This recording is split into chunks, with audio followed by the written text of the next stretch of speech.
intrusion. That's why we have the Fourth Amendment. I hope we will be able, after this vote, to examine carefully the way these provisions have been used or abused, and to look at ways to reform the law in light of experience. That was the purpose of sunsets, and I hope we can take advantage of that opportunity. I thank you, and I yield back. Gentleman yields back, and the gentleman from Texas is recognized. Mr. Speaker, we're prepared to close on this side. Gentleman reserves. Gentleman from Michigan is recognized. Much time remains, Mr. Speaker? Gentleman from Michigan has 1 minute remaining. The gentleman from Texas has 4 minutes remaining. I'd like to divide our remaining time amongst two colleagues and a member, not a member. Does my friend from Texas have in his heart any generosity to yield a couple minutes? Mr. Speaker, I'd like to respond to my friend from Michigan and say I believe I could find the time if he could find a way to give us a copy of the motion to recommit at this time. That's up to the leader. That's not up to me. Gentleman from Michigan is recognized. Mr. Speaker. Gentleman from Texas is recognized. Mr. Speaker, in anticipation of a good faith effort to consider that proposal by the gentleman from Michigan, I ask unanimous consent to yield him 2 minutes of our time. Without objection, the gentleman from Michigan. I thank the gentleman, Lamar Smith, Chairman, for his generosity. I will now divide 2 minutes plus 1 minute. And that allows me to give 1 minute to Hank Johnson, 1 minute to Sheila Jackson Lee, and 1 minute to Dennis Kucinich. Or a minute and a half to Ms. Jackson Lee, and a minute and a half to Kucinich.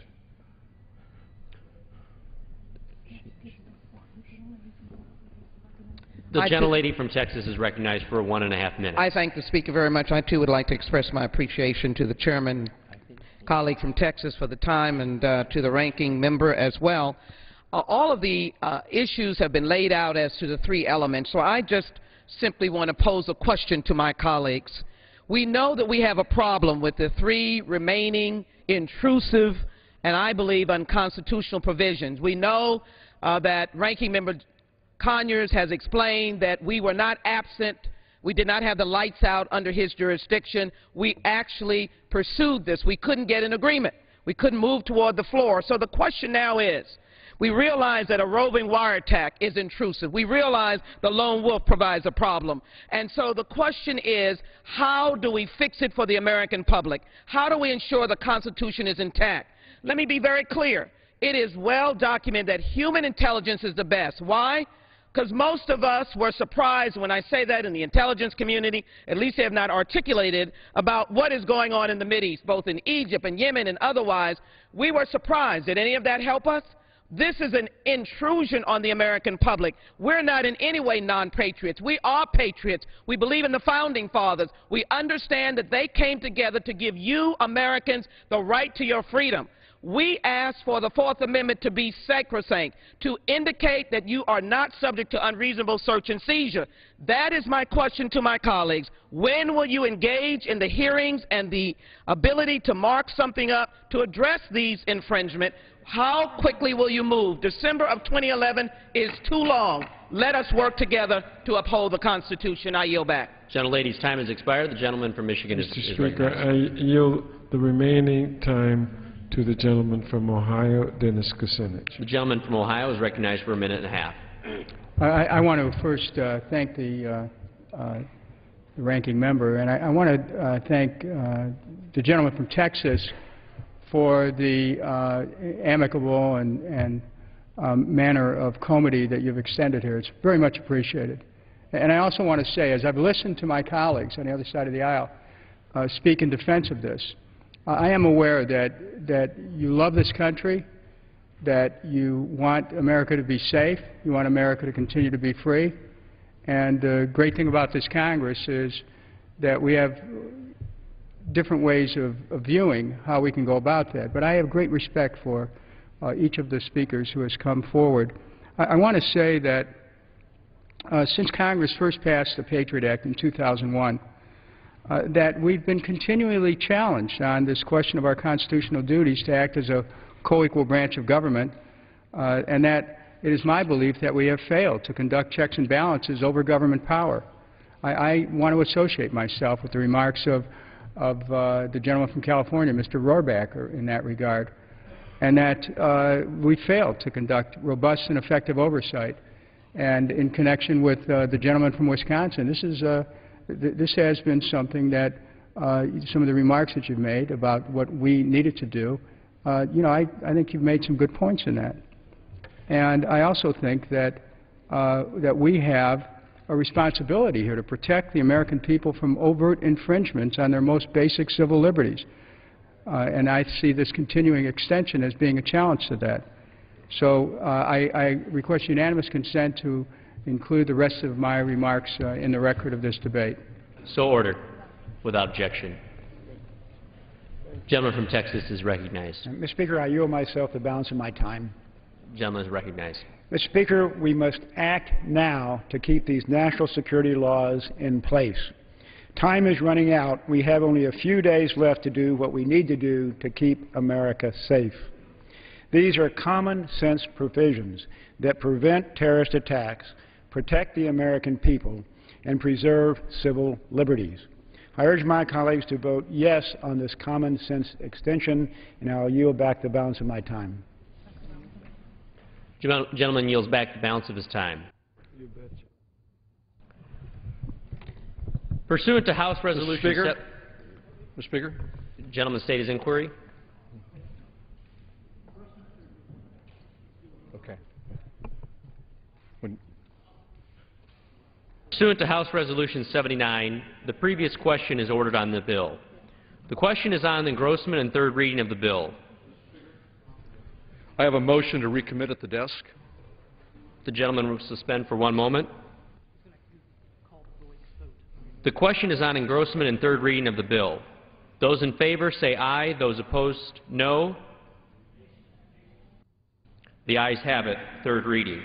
A bill to extend expiring provisions of the USA Patriot Improvement and Reauthorization Act of 2005 and Intelligence Reform and Terrorism Prevention Act of 2004 relating to access to business records, individual terrorists as agents of foreign powers, and roving wiretaps until December 8, 2011. What purpose does the gentleman from California rise? I have a motion to recommit at the desk. Is the gentleman opposed to the bill? I'm opposed in its current form. The gentleman qualifies. The clerk will report the motion. Reserve a point of order. Point of order is reserved. The clerk will report. Mr. Thompson of California moves to recommit the bill, H.R. 514, to the Committee on the Judiciary with instructions to report the same back to the House forthwith with the following amendment. At the end of Section 1, add the following new subsection. C. Compliance with Constitution. 1. Investigations must comply with Constitution. Each investigation of a United States citizen conducted under an extended authority shall be conducted in a manner that complies with the Constitution of the United States, including the 1st through 10th Amendments to the Constitution of the United States, commonly known as the Bill of Rights. 2. Expedited review of violations. In any civil proceeding before a federal court that involves an alleged violation of paragraph 1, such court shall expedite such proceeding. 3. Extended authority defined. In this subsection, the term extended authority means any authority available under A. An amendment to Section 105(c)(2), 501, or 502 of the Foreign Intelligence Surveillance Act of 1978, 50 United States Code 1805(c)(2), 1861, 1862, that took effect after October 25, 2001, or B. Section 101(b)(1)(c) of such act, as amended by Section 60(01)(a) of the Intelligence Reform and Terrorism Prevention Act, Public Law 108-458, 118 Statute 3742. Pursuant to the rule, the gentleman from California is recognized for 5 minutes in support of his motion. Thank you, Mr. Speaker. The Patriot Act gave law enforcement some necessary tools to keep up with technological advances being used by those who would do harm to our country. It did not abolish our responsibility to make sure that the constitutional rights of law-abiding citizens are protected. This motion to recommit will guarantee that the powers of the Patriot Act being voted on today are not used to violate the constitutional rights and freedoms of the American citizens. More specifically, this motion does two important things. First, it states a fundamental truth that even in secret national security investigations, Patriot Act investigations of U.S. citizens may not circumvent any provision of the United States Constitution. The Patriot Act powers are used in secret. As a result, when ordinary American citizens are ordered to turn over information to the government under these expansive powers, they are prohibited from discussing their case in public. The risk of government overreach is at its greatest in matters such as these. The second section states that if a U.S. citizen argues to a court that government spying has violated their constitutional rights, that the citizen's case must be expedited. The FISA laws currently require that when our government seeks a secret court order to conduct surveillance of an American citizen, the government's request must be expedited by the court. This provision is a basic promise of fair and equal treatment and that the government should not have greater rights than the people. We took an oath of office to protect and defend the Constitution of the United States against all enemies, foreign and domestic. Our obligations to that oath and to the American people we represent are put to their greatest test when we consider matters of national security and government powers, such as the ones before us today. I urge all members who support the freedoms guaranteed by our Constitution to vote yes on this motion to recommit, and I yield 2.5 minutes to the gentleman from North Carolina, Mr. Price. Mr. Speaker, I thank the gentleman for yielding. This motion is as straightforward as they come. The Patriot Act should be enforced in a manner that doesn't violate Americans' constitutional rights, and those who believe their constitutional rights have been violated should receive fair and equitable treatment by the courts. I can't imagine any of my colleagues from either party voting against this bedrock principle, that the executive branch should respect the Constitution when it comes to investigating American citizens. After all, each of us took an oath of office last month to support and defend the Constitution of the United States against all enemies, foreign and domestic. I know we all take that oath seriously. Indeed, we opened this session of the Congress by reading through the U.S. Constitution on this floor, an exercise in which I was pleased to participate. It's in that same spirit that we offer this motion.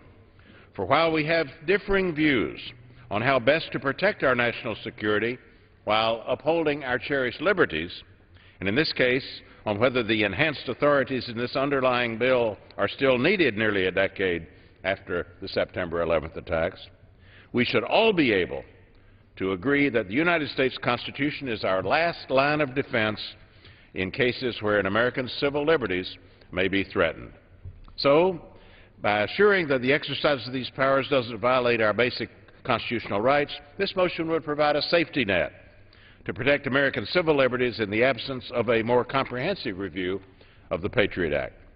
The second part of this motion states simply that Americans who believe their constitutional rights may have been violated by the government should receive the same expedited consideration by the courts that the government already receives.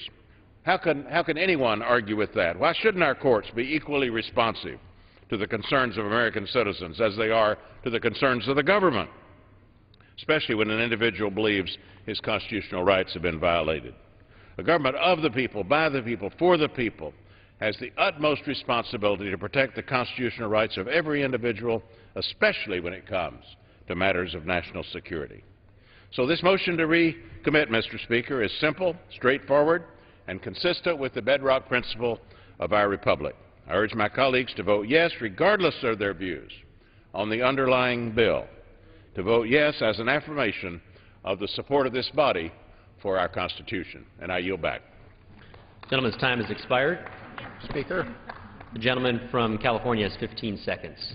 Thank you, Mr. Speaker. Again, I urge all of my colleagues to vote yes on this motion to recommit to protect our Constitution, the civil rights and the civil liberties of the American people, while at the same time making sure we're safe from those who may wish to do harm to us. I yield back. Gentleman's time has expired. Speaker. What purpose is the gentleman from Wisconsin? Speaker, I rise in opposition to the motion to recommit. The gentleman withdraw his reservation. I withdraw my reservation. The gentleman is recognized for 5 minutes. Mr. Speaker, a few minutes ago, the chairman of the Judiciary Committee, the gentleman from Texas, yielded the Democrats 2 additional minutes and asked for a copy of the motion to recommit so that we could look at it. The gentleman extended that offer in good faith. We received a copy of this motion to recommit at the time the clerk started reading it.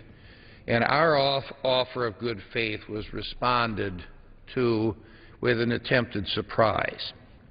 Now, the bill before us, the underlying bill, H.R. 514, is very simple.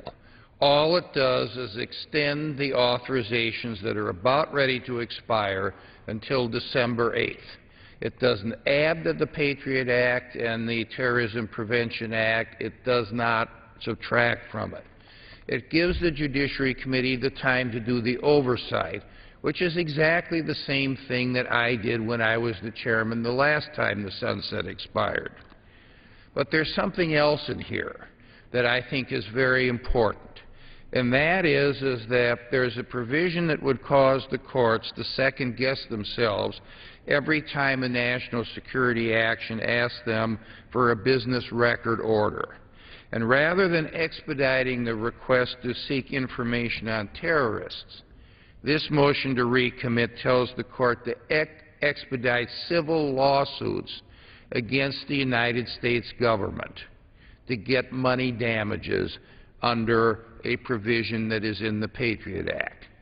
And that tips it all on its head. If the civil rights are violated, there is a provision in the Patriot Act that allows people to file a lawsuit and to do all of the discovery that needs to be done and to bring the case to trial. And they don't need to be expedited. What needs to be expedited is going after the terrorists with business records.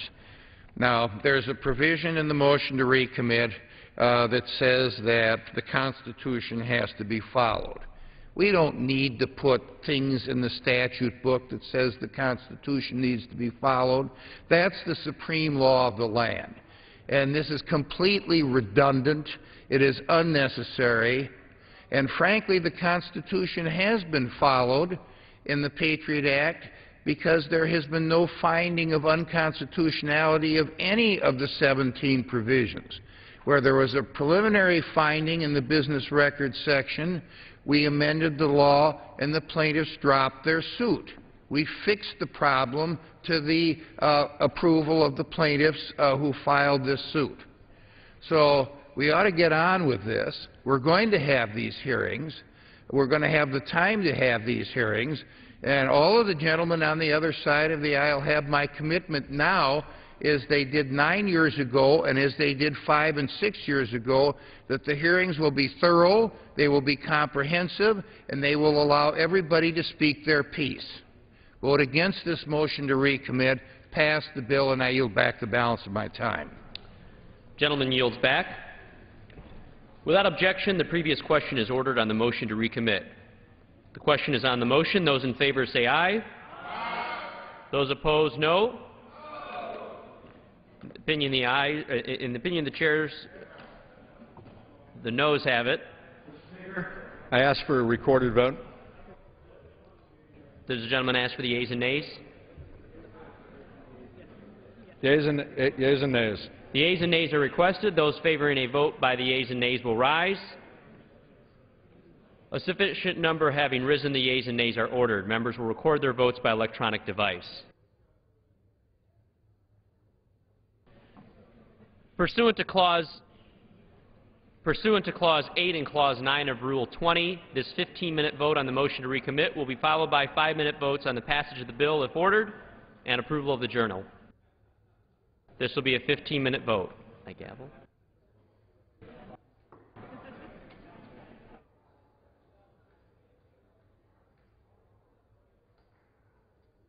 This is a procedural vote related to a measure that would extend parts of the Patriot Act that was approved after the 9/11 terror attacks.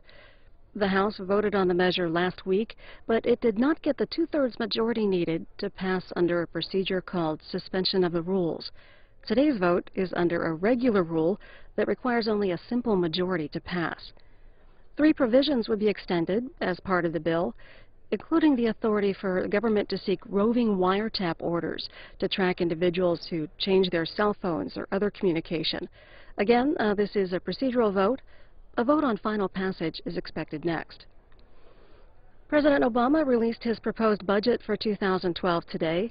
Congressional Quarterly writing that White House officials said their plan would trim the deficit by $1.1 trillion over 10 years, with 2/3 of the savings coming from spending cuts and 1/3 from tax incentives. We talk with a reporter about congressional reaction to the budget. Jonathan Allen of Politico, how are members of Congress reacting to the release of President Obama's proposed budget for fiscal 2012? Well, on the Republican side, you've got a pretty steady chorus of folks who are accusing him of spending, borrowing, and taxing to do those two previous things, spending and borrowing. On the Democratic side, there's been a little bit of a mixed reaction. I think most Democrats have praised President Obama for attempting to address deficits in the future. At the same time, some of the praise has been lukewarm, and in fact, he's also been targeted for some criticism by some members of his own party. The Congressional Black Caucus chairman, Emanuel Cleaver, questioned why he was cutting programs, particularly those for the disadvantaged, at a time when you've got such high unemployment and such pain going on in the country. Now that the President has unveiled his vision for spending, when and how will Congress begin its work on crafting a budget for next year? The joke is that the President's budget is dead on arrival when it gets to Congress. There's no obligation for the House or the Senate budget committees to really pay attention to anything he put out there, so it's more of a talking point, it's more of a position. Those budget committees will start getting to work fairly soon here, starting to develop their budgets for fiscal 2012, which begins October 1st of this year and runs through September 30th of next year. Those committees probably will mark up their bills, probably let the public know what it is they want to do in March sometime, and then that process will move through April and maybe as late into May. You mentioned that the President's budget is dead on arrival on Capitol Hill, but are there areas of agreement between the President and House Republicans that can serve as a starting point for negotiations? Certainly there are things that almost everybody agrees on. In fact, I would say that most of the budget that is in place every year is the result of some sort of an agreement. Obviously there's an agreement that there should be funding for defense for troops in harm's way, that there should be certain health programs funded, education programs. There's a little bit of debate about that sometimes, but it's usually about what types of programs are undertaken by the government, what the role of the federal government is, and what the levels of spending are within the construct. And so there are actually a fair number of areas of agreement, but they spend most of their time talking about the areas of disagreement because obviously they've got little to discuss where they agree. The House is scheduled to begin debate Tuesday on a spending proposal for the rest of the current fiscal year. Why is Congress still working on this year's spending? Congress failed to do a budget last year, and in addition to that, failed to do their annual appropriations bills, which give the money to all the various departments and agencies and programs. And so what happened is they passed what's called a short-term continuing resolution that would fund the government into early this year. That runs out March 4th. So Republicans are now cleaning up, House Republicans and Senate Democrats are now cleaning up the work of last year's Congress. The bill that House Republicans are going to bring to the floor would cut $60 billion from current levels for domestic discretionary spending. It's basically non-defense spending that gets done on an annual basis over this 7-month period. And there's going to be a lot of screaming and yelling and hooting and crying on the House floor as that happens. But what's likely to happen is there will be some sort of negotiation between the House and the Senate and the President on a final product that doesn't look quite as austere, or as another possibility, they could simply pass another of these stopgap measures to keep the government funded for a short period of time, even shorter than the 7 months remaining in this fiscal year. But the basic answer to your question is they didn't do their work last year, so they're still having to do last year's work now, even as they work on this year's work. Jonathan Allen of Politico, appreciate your time. Take care. After the House is out tonight, here on C-SPAN, we'll have events from today on the budget, including the President in Baltimore, House Republicans, and the heads of some federal agencies, the Office of Management and Budget, Health and Human Services, and the Defense Department. About $670 billion in President Obama's 2012 budget for the Pentagon, including $118 billion for military operations in Iraq and Afghanistan. That's a reduction over the current spending level of about $156 billion. Here's part of the Pentagon briefing from today on the budget with Secretary Robert Gates.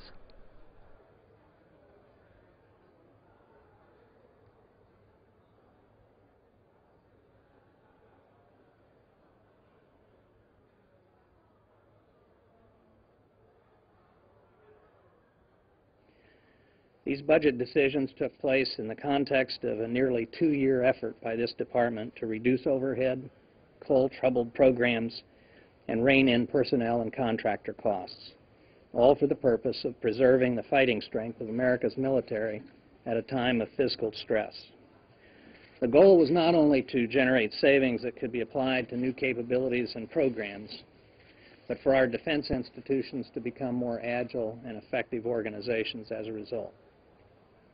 In all these budget requests, if enacted by the Congress, we'll continue our efforts to reform the way the Department does business, fund modernization programs needed to prepare for future conflicts, reaffirm and strengthen the nation's commitment to care for the all-volunteer force, including training and support, and ensure that our troops and commanders on the front lines have the resources and support they need to accomplish their mission. The Department's Comptroller, Mr. Robert Hale, and Lieutenant General Larry Spencer of the Joint Staff will explain the components and particulars of these requests following my remarks. As we begin what will be a week of debate and assessment of this nation's investment in national defense, I also want to take the opportunity to touch on 2 related issues pending with the Congress. First, this department has been operating under a continuing resolution going on 5 months, resulting in difficulties that may soon turn into a crisis, depending on what happens on the Hill during the next few weeks. Exactly a year ago, the President requested $549 billion to operate the Department of Defense during fiscal year 2011.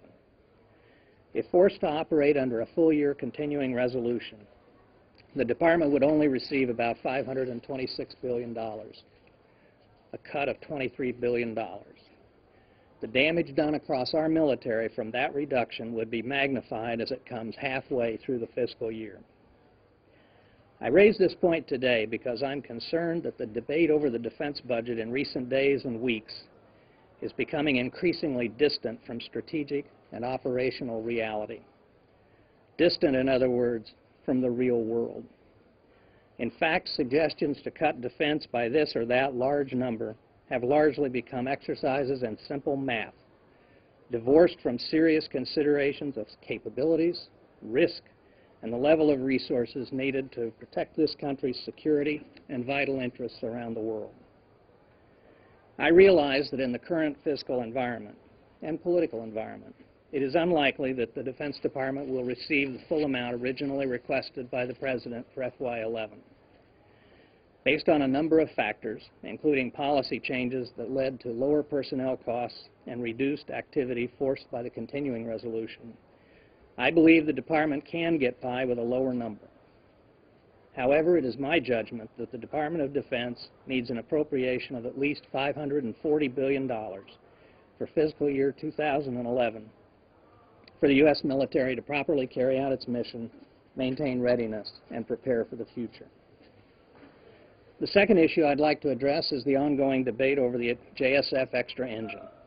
As most of you know, the President and I, as well as the Department's senior military leadership, have consistently and firmly expressed our opposition to continuing this costly program. We consider it an unnecessary and extravagant expense, particularly during this period of fiscal contraction. The Congress has not spoken with one voice on this matter, and the Department has been operating this fiscal year under ambiguous guidance at best. Given the situation, I decided to continue funding the JSF extra engine on a month-to-month basis. I did this not because we had to, but because we chose to give the Congress the opportunity to resolve this matter as part of its ongoing debate on the budget. However, this also means that the American taxpayers are spending $28 million a month for an excess and unjustified program that is slated for termination. The President, the military services, and I continue to oppose this extra engine, and when the current continuing resolution expires, I will look at all available legal options to close down this program. It would be a waste of nearly $3 billion in a time of economic distress, and the money is needed for higher priority defense efforts. With that, I'll take a few questions on the budget and then turn things over to Mr. Hale and General Spencer. Tony? Since this is your bread and butter, we'll go to you first. And my panini sometimes. Whatever. Italian. Procurement. The budget last year projected $120 billion in procurement for fiscal 12. This year's request is $113 billion, the same request as the 011 figure, 113. There's no growth there. What happened was were dollars migrated to operations and maintenance and health accounts? No, you can't just take the top lines and compare them like that. For example, there have been some procurement programs that have been cut, like the EFV, like the SLAM-RAM. So there are a variety of puts and takes, but there are a number of new investment programs, modernization procurement programs that are in this budget that went above the original program of record. For example, new bomber for the Air Force, 5 new ships, 5 additional new ships for the Navy, modernization of the ground vehicles for the Army. So there are a variety of new starts, and some of them, they may not be big procurement dollars, but they are big investment dollars looking to the future. I would add, we've plussed up, we're going to provide, we're asking for $500 million for DARPA for cyber research. So there are a number of new areas where we are beginning to invest. So I would just say that almost all of the $70 billion that the services kept, that they realized through their efficiency savings, are being put into modernization programs. It's not a major increase from the 011 request to the 012 request. Right, because as I say, there are some things in the procurement that were cut. Not every procurement dollar was golden. Thanks. Speaking of procurement dollars, do you see any possible slowdown in U.S. arms sales to the Middle East amid the current unrest that brought down leaders in Tunisia? See, is that a budget question? It's a budget question because That's what I'm asking very you curious is, budget has to question. do with the arms builders. I don't think we have FMS in the budget. Please. Nice try. You met today at lunch with a number of congressional leaders on these topics, and I'm wondering if you give us your assessment after that meeting, whether there's been, whether you sense any movement towards some sort of solution on the budget coming out of this meeting that you had. And secondly, I won't be nearly as obtuse, but if you could give us just, we can't ignore what's going on in the Middle East, and I'm going to ask you if you could give us just a couple sentences on your assessment of the military taking control in Egypt and what your comfort level is with that movement towards democracy as it kind of spreads out across the Middle East. First of all, I'm really not in a position to characterize the views of the members or staff who were at the lunch. I would note that for the most part, much of the information we gave them today we gave them 6 weeks ago.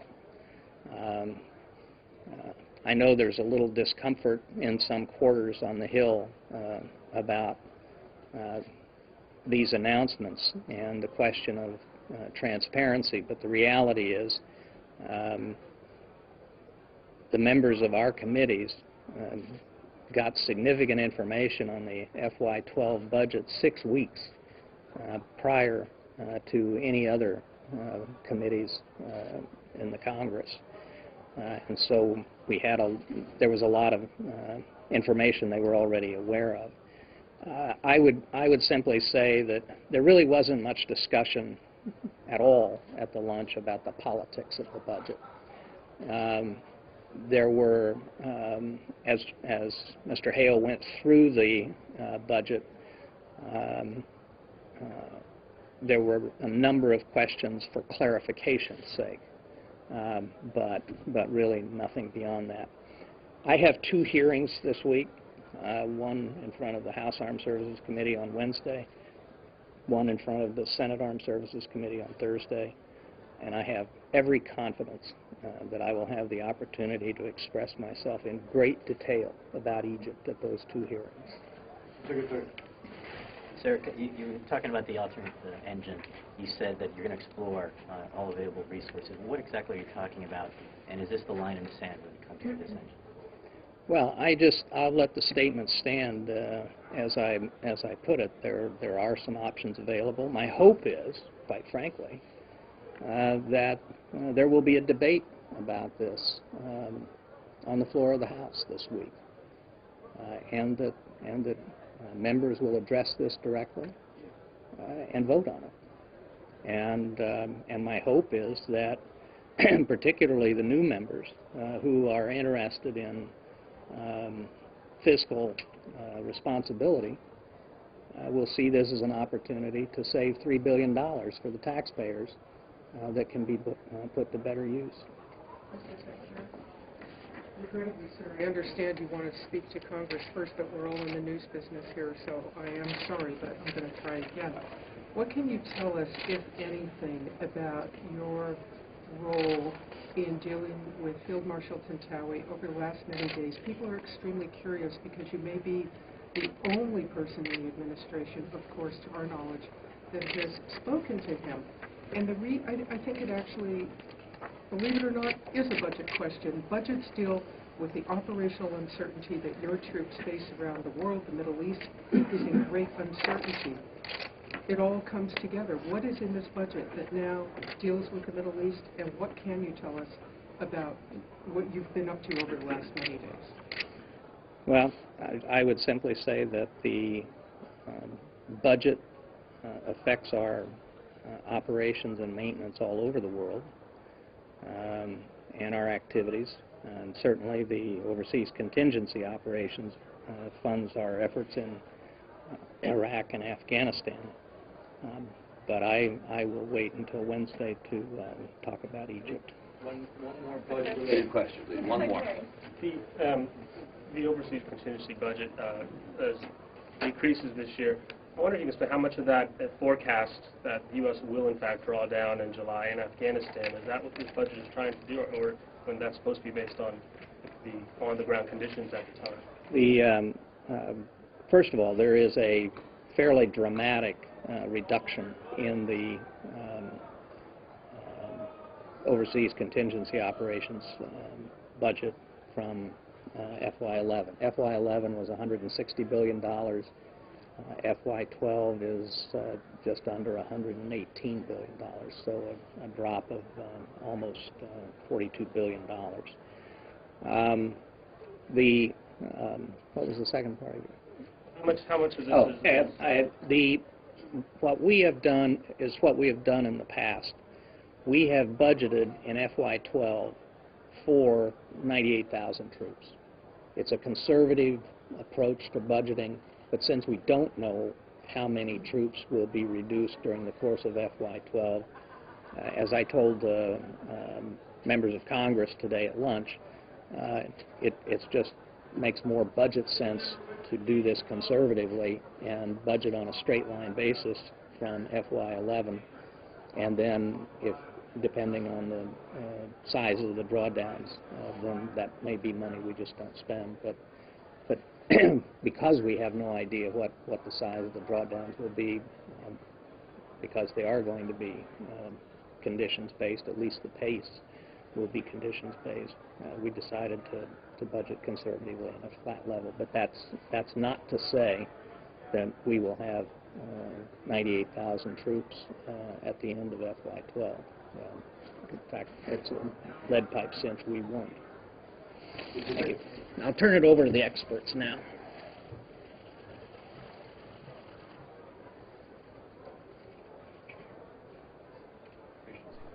As this vote winds down, Defense Secretary Robert Gates from earlier today about the 2012 budget proposal.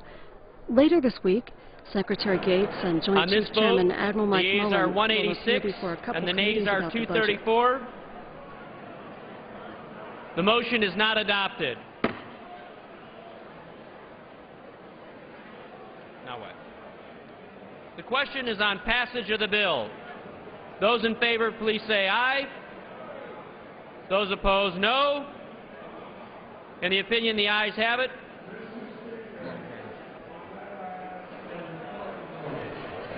A recorded vote is requested. Those favoring recorded vote will rise. A sufficient number having risen, a recorded vote is ordered. Members will record their votes by electronic device. This will be a 5-minute vote. A vote on final passage extending some Patriot Act provisions. One more vote after this one. A reminder that the House did vote on this measure last week under a special rule that requires a 2/3 majority to pass. It failed. Today's vote on the measure needs only a simple majority to pass. One provision that would be extended as part of the bill would be the ability to request, quote, any tangible thing, such as business or library records connected to a terrorism investigation. So this is final passage of this measure extending some Patriot Act provisions. Wanted to mention we saw Secretary Gates in the last vote talking about the 2012 budget. Later this week, Secretary Gates and Joint Chiefs Chairman Admiral Mike Mullen will appear before committees on the budget, the House Armed Services Committee on Wednesday, live on C-SPAN 3 at 10 a.m. Eastern, and on Thursday before the Senate Armed Services Committee at 9:30 a.m. Eastern, also on C-SPAN 3. So those briefings will be about the 2012 federal budget. Starting tomorrow, the House will start debate on a measure to fund the federal government for the rest of this fiscal year, 2011. So far, the government has been funded this year through a series of temporary measures. A Congressional Quarterly writing that the measure being considered tomorrow would cut $58 billion from discretionary spending. Of course, we'll always have the House live here on C-SPAN.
On this vote, the ayes are 275, the nays are 144. The bill is passed. Without objection, a motion to reconsider is laid on the table. Pursuant to Clause 8 of Rule 20, the unfinished business is the question on agreeing to the Speaker's approval of the Journal, on which the yeas and nays were ordered. The question on agreeing to the Speaker's approval of the Journal. Members will record their votes by electronic device. This will be a 5-minute vote.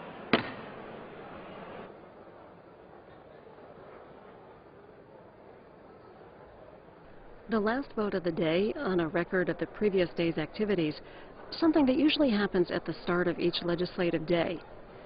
Again, President Obama released his 2012 budget today. You can see the President, Republican reaction, and the heads of some federal agencies on the budget after the House is out here on C-SPAN, and anytime at cspan.org. Here's more on congressional reaction.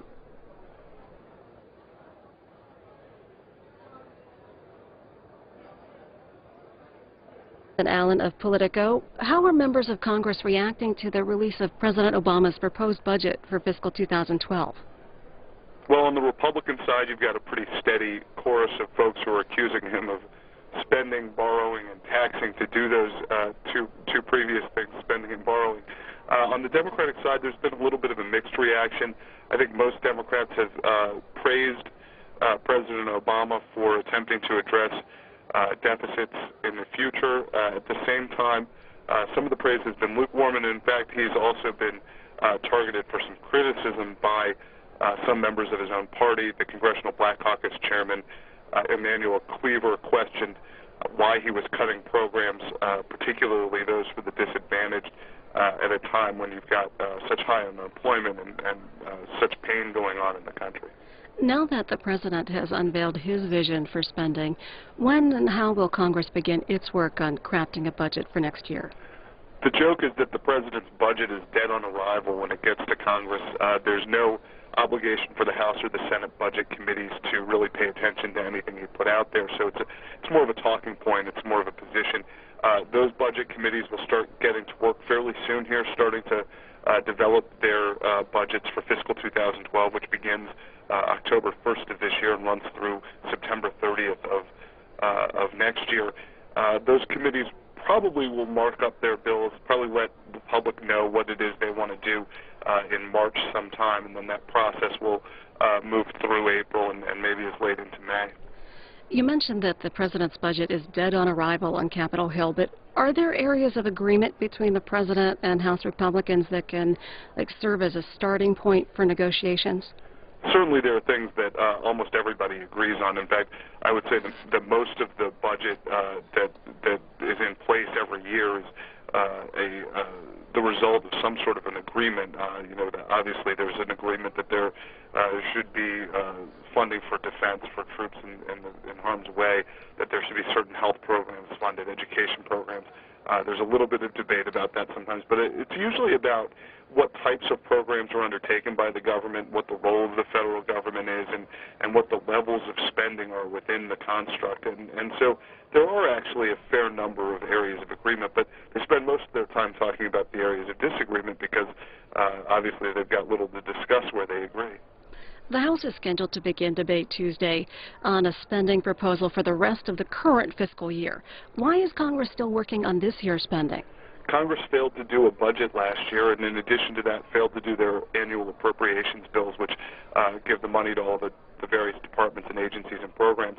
And so what happened is they passed what's called a short-term continuing resolution that would fund the government into early this year. That runs out March 4th.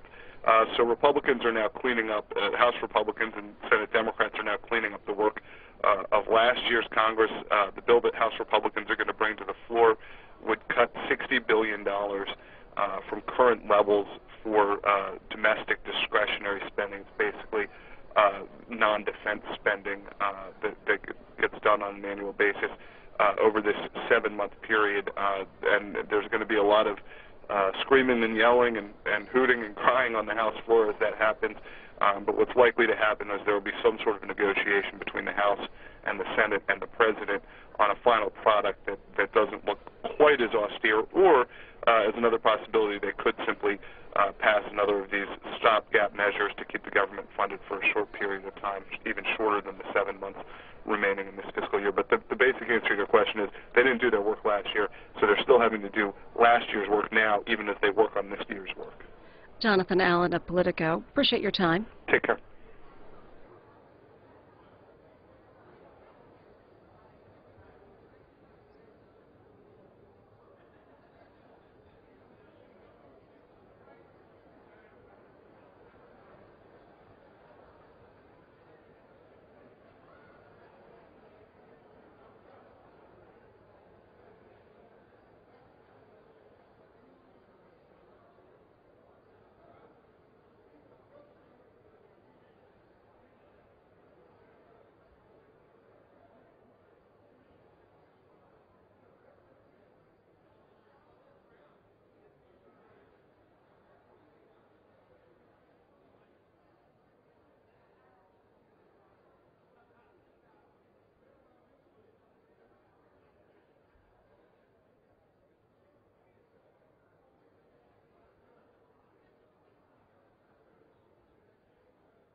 On this vote,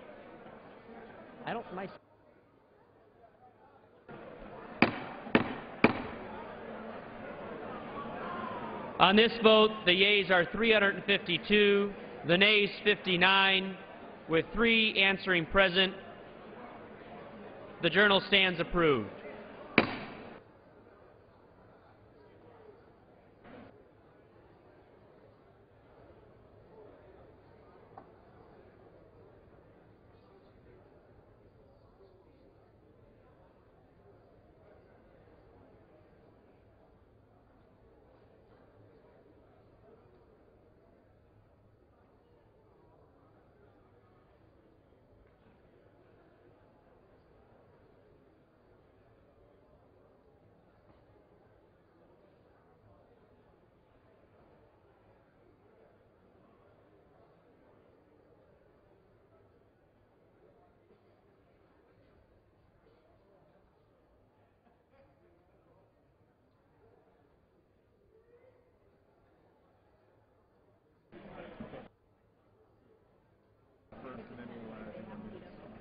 Do I say anything other than the gentleman from Pennsylvania?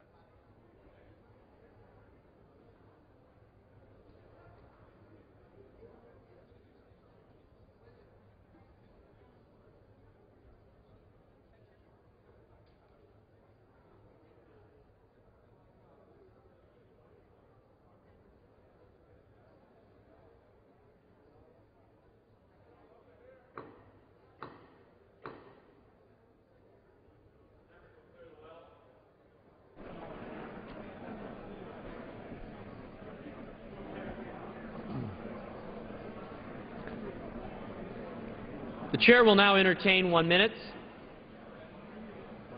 What purpose does the gentleman from Pennsylvania rise?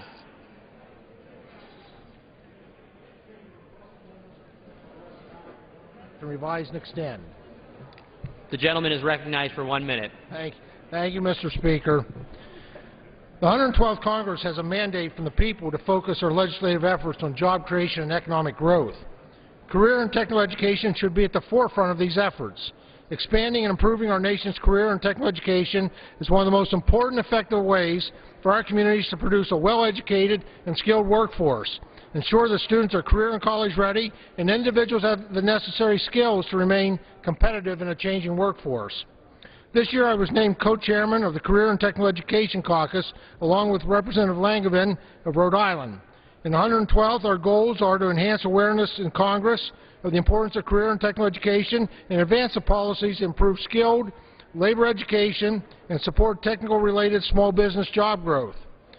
CTE programs exist in every congressional district, and I encourage my colleagues to join the bipartisan Congressional Career and Technical Education Caucus. Together we can improve America's competitiveness and help facilitate job opportunities for our constituents. Thank you, Mr. Speaker. I yield back the balance of my time. Gentleman yields back. For what purpose does the gentle lady from Texas rise? Without objection, the gentle lady is recognized. Thank you, Mr. Speaker. I've come to the House this evening to talk about the deficit. But it's not our budgetary deficit, which is also a concern to many of us, but rather the deficit of vision that I see reflected in the CR that we will be voting on later this week. By that I mean we have a CR before us this week that will do grave damage to our economic competitiveness while having negligible impact on the nation's budgetary situation. It is clear that without a robust, innovative economy, it will be next to impossible to even truly reduce our national budgetary deficit. Yet this CR cuts some of the very investments that are needed to address the crisis in competitiveness in our country that we are confronting now. For some time, important leaders in our business and academic community have warned us about this crisis. In 2005, the National Academies panel chaired by former Lockheed Martin CEO Norm Augustine released the report Rising Above the Gathering Storm. This report warned that without a focused effort by the federal government, the future of American competitiveness was bleak. It has recommended increased efforts in science, technology, engineering, and math. And we have failed to see this vision. Thank you, Mr. Speaker. I yield back. The lady yields back.